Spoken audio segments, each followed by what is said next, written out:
आपको ये समझने की ज़रूरत है, भारत में साल में 365 त्योहार होते हैं।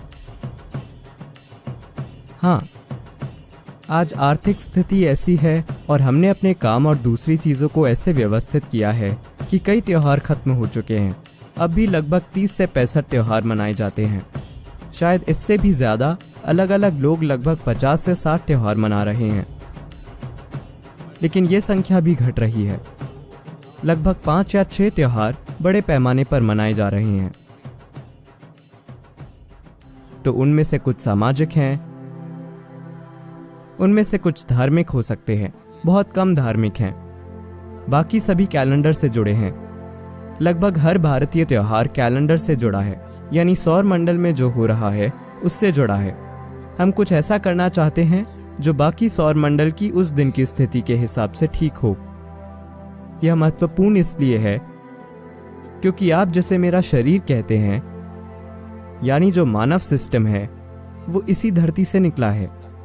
ज्यादातर लोग इसे तब तक नहीं समझते जब तक आप उन्हें दफन नहीं करते।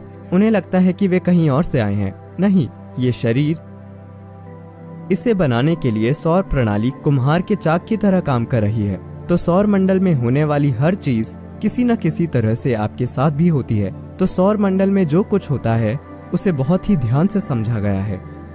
उसी हिसाब से हमने खास तरह के उत्सव तैयार किए थे और हम वो खास चीजें करते हैं।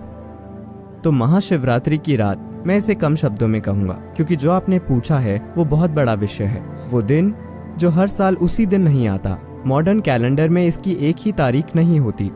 स्वाभाविक रूप से, क्योंकि धरती इस तरह से नहीं घूम रही, यह एक खास तरीके से घूम रही है और धरती थोड़ी झुकी हुई है। आप जानते हैं धरती किस तरह झुकी है? हेलो? झुकी होना सटीकता के संदर्भ में नहीं, मैं धरती के संदर्भ में झुके होने की बात कर रहा हूँ। धरती की धुरी बस इस तरह नहीं घूम रही है, यह इस तरह घूम रही है। इसकी धुरी झुकी हुई है, तो धुरी हमेशा घूमती रहती है। धुरी के घूमने के कारण धरती पर एक तरह की स्थिति बनती है। तो उस दिन विशेष रूप से उत्तरी गोलार्ध में, या सिर्फ उत्तरी गोलार्ध में, ऊर्जा स्वाभाविक रूप से ऊपर उठती है। वो स्वाभाविक रूप से ऊपर उठती है। ये ऊर्जा वगैरह में मैं विश्वास नहीं करता, आप विश्वास मत कीजिए।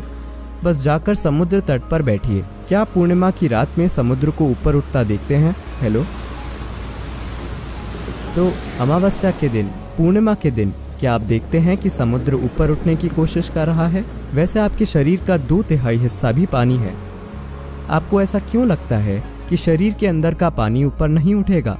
शरीर के सभी तरल पदार्थ ऊपर उठते हैं। तो आप यह चीज हर जगह से देख सकते हैं। क्या आप किसी मानसिक संस्थान में कभी गए हैं? नहीं, आप वहां शायद बस एक बार के लिए गए हों। आप पूर्णिमा और अमावस्या के दिन देखेंगे कि लोग खास ध्यान रखते हैं, क्योंकि जो लोग मानसिक रूप से परेशान हैं वे ज्यादा परेशान हो जाते हैं।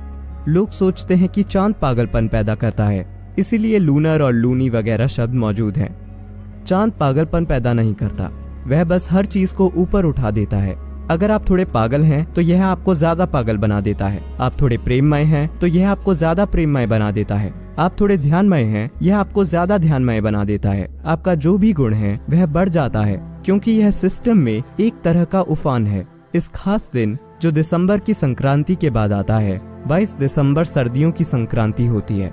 उसके बाद ग्रहों की स्थिति ऐसी होती है कि उस विशेष रात को ऊर्जा जबरदस्त तरीके से स्वाभाविक रूप से ऊपर उठती है।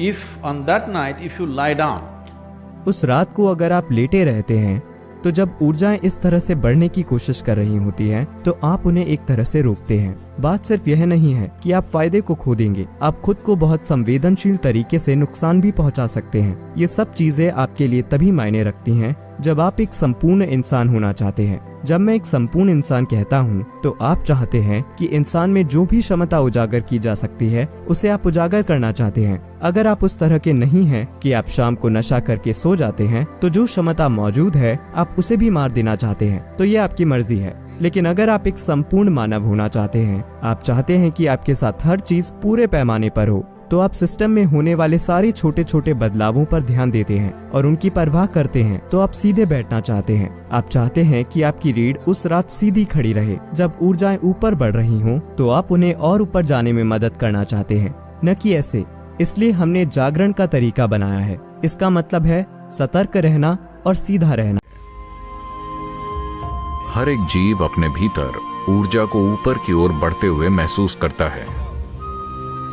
इस ऊपर उठती हुई ऊर्जा का केवल वो ही प्राणी सही से उपयोग कर सकते हैं जिनकी रीढ़ की हड्डी सीधी है।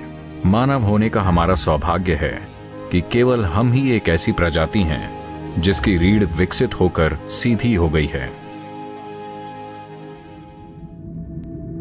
अगर आप दूसरी प्रजातियों के विकास की प्रक्रिया को देखें तो आप पाएंगे कि बिना रीढ़ वाले से रीढ़ वाले की तरफ बढ़ना एक महत्वपूर्ण कदम था और विकास प्रक्रिया में दूसरा महत्वपूर्ण कदम था रीढ़ का आड़ी अवस्था से खड़ी अवस्था में आना। मस्तिष्क वास्तव में तभी विकसित हुआ जब रीढ़ सीधी हुई।